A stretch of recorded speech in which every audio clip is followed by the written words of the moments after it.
જય શ્રી કૃષ્ણ મિત્રો, સ્વાગત છે તમારું રંગીન રસોડામાં। આજે આપણે સ્ટાર્ટરમાં ખવાતી વેજ ક્રિસ્પી બનાવવાની છે। અહીં આપણે 2 વ્યક્તિ માટે બનાવીએ છીએ તે પ્રમાણે ક્વોન્ટિટી લીધેલી છે, તો તમે પણ આ રીતે જરૂરથી વેજ ક્રિસ્પી બનાવજો। તો આપણે વેજ ક્રિસ્પીની રેસીપી જોઈએ। વેજ ક્રિસ્પી બનાવવા માટે મેં અહીં બધા વેજીટેબલ લીધા છે। તો તે માટે ગાજર છે, red capsicum, yellow capsicum, green capsicum અને 1 બટાકું લીધું છે।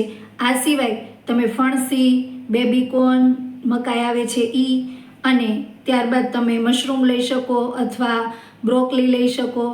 તો આટલા અહીંયા મેં પ્રિફર કર્યા છે। તો આની આપણે રેસીપી જોવાની છે। તો સૌથી પહેલાં આપણે બેટર બનાવવાનું છે। હવે બેટર બનાવવા માટે મેં આ 1 વાટકી કોર્નફ્લોર લીધો છે, તે એડ કરવાનો છે અને આ અડધી વાટકી મેં ઘઉંનો ઝીણો લોટ લીધો છે। અહીં બધા મેંદો પણ નાખતા હોય છે, પણ અહીં મેં ઘઉંનો લોટ પ્રિફર કર્યો છે। સ્વાદ મુજબ મીઠું એડ કરવાનું છે। 1 ટેબલસ્પૂન આદુ અને મરચીની પેસ્ટ છે તે એડ કરી છે અને 1 ટીસ્પૂન જેટલો મરીનો ભૂકો છે તે એડ કર્યો છે। હવે આની અંદર આપણે જરૂર મુજબ પાણી એડ કરી અને બેટર બનાવી લેવાનું છે। આપણું બેટર રેડી થઈ ગયું છે। બેટરની થિકનેસ આ રીતની રાખવાની છે, બહુ જાડું નહીં અને પાતળું પણ નહીં, એ રીતે બનાવવાનું છે। હવે આની અંદર જે આપણે પીસીસ કર્યા હતા વેજીટેબલના તે એડ કરવાના છે। આ જે પીસીસ છે આ રીતના મોટા જ રાખવાના છે।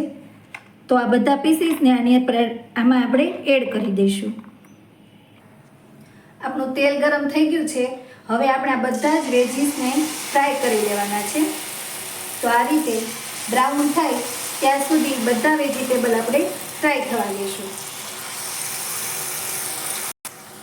આપણા વેજીટેબલ એકદમ બ્રાઉન થઈ ગયા છે અને સારી રીતે ફ્રાય થઈ ગયા છે।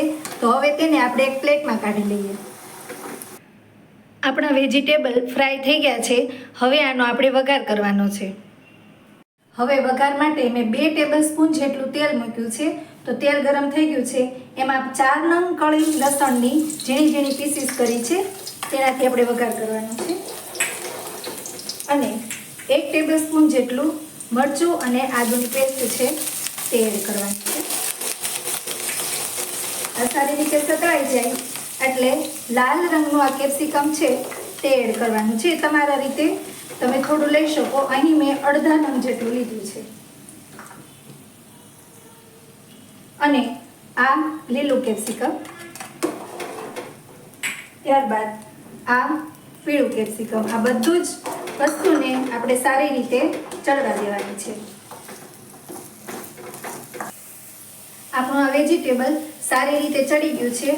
હવે આની અંદર આપણે સ્વાદ મુજબ મીઠું એડ કરવાનું છે।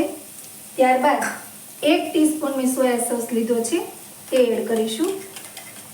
ત્યારબાદ 1 ટેબલસ્પૂન રેડ ચીલી સોસ છે તે એડ કર્યો છે અને 3 ટેબલસ્પૂન જેટલો અહીંયા કેચઅપ એડ કરવાનું છે। તો તમે જોઈ શકો છો ખૂબ જ સરસ એવું બધું મિક્સ થઈ ગયું છે અને સુગંધ પણ ખૂબ સરસ આવી રહી છે। હવે આની અંદર આપણે જે ફ્રાય કર્યા હતા વેજીટેબલ તે એડ કરી દેવાના છે। તો આની અંદર જરૂર લાગે કે બહુ કોરું એવું લાગી રહ્યું છે તો આની અંદર આપણે થોડું પાણી એડ કરી દેવાનું છે। તો 1 મોટી ચમચી જેટલું મેં પાણી એડ કર્યું છે।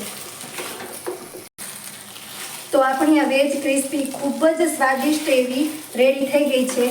તમે ઘરે બનાવશો તો ખૂબ જ સોફ્ટ બનશે। બહાર જે મળતી હોય છે તે ખૂબ સ્ટ્રોંગ હોય છે, તો આ રીતે તમે ઘરે પણ ટ્રાય કરજો, ખૂબ સરસ એવી બનશે।